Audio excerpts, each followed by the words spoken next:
What if you could avoid viral diseases forever altogether?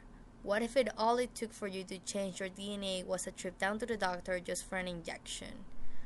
Well, there's already technology that makes this possible. It's called Crispr.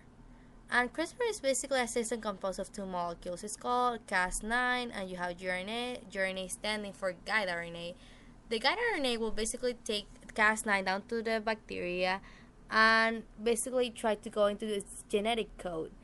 And so Cas9 will basically go to the genome of the bacteria and try to cut out parts of it.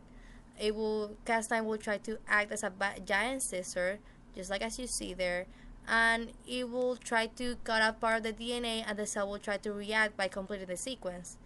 And so you could basically use this to edit DNA as much as you wanted, and the bacteria will try to kill itself because you could try to reprogram it so the bacteria will look at the other bacteria as an enemy. And so the bacteria will end up committing suicide.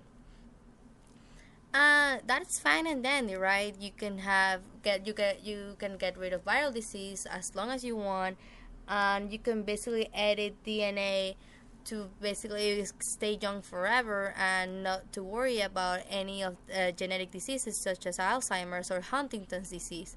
And that's all we wanted, right? That's what we're doing science for, and that's what progress in the field is for. But obviously, there are issues that honestly there are not so big of issues. Basically, the problems are the patenting, the lack of regulation in the field, and the risk of transferring gene mutations. So the problem with patenting is that since this is a new technology, basically a pharmaceutical company will try to just take over and try to have control over it, which is basically gene editing just for one company. And so that will lead to lack of regulation in the field, since where do we go with this since it's such a new technology. And so also you have the risk of transferring gene mutations, because you can also basically copy and paste DNA as much as you want, and you end up with a messed up gene pool, which is a pretty big possibility. But honestly, the biggest issue, as everything in biotechnology has issues with, is designer babies. Because always the problem with DNA is that you can change DNA as much as you want with this technology, and basically you will have a bunch of scientists that will want to make babies stronger, more intelligent, faster, and basically see an issue with it. And honestly, I don't see the big problem.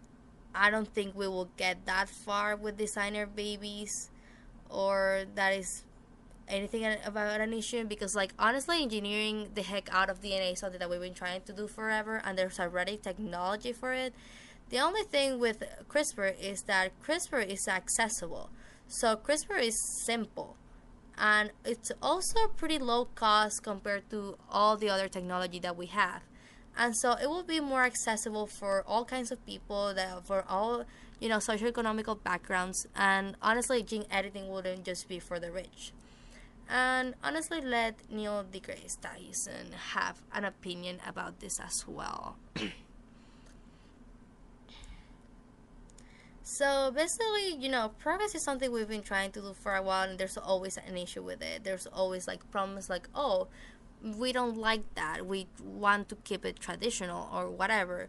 And medicine in general is, of course, we've been doing medicine which is not natural since the beginning of time. So I don't see what the big problem is with just going straight to the DNA and just cut out the parts that you don't want. And so it's just basically putting a damp in progress, because science is always trying to grow. And basically saying that we cannot do stuff like this is saying oh, well, this is where we stop. This is where we stop growing as a society, as a scientific community. And honestly, I don't see the issue with it. If we can reach for the stars, why don't we do it? Why don't we just shoot for the stars and aim for the best?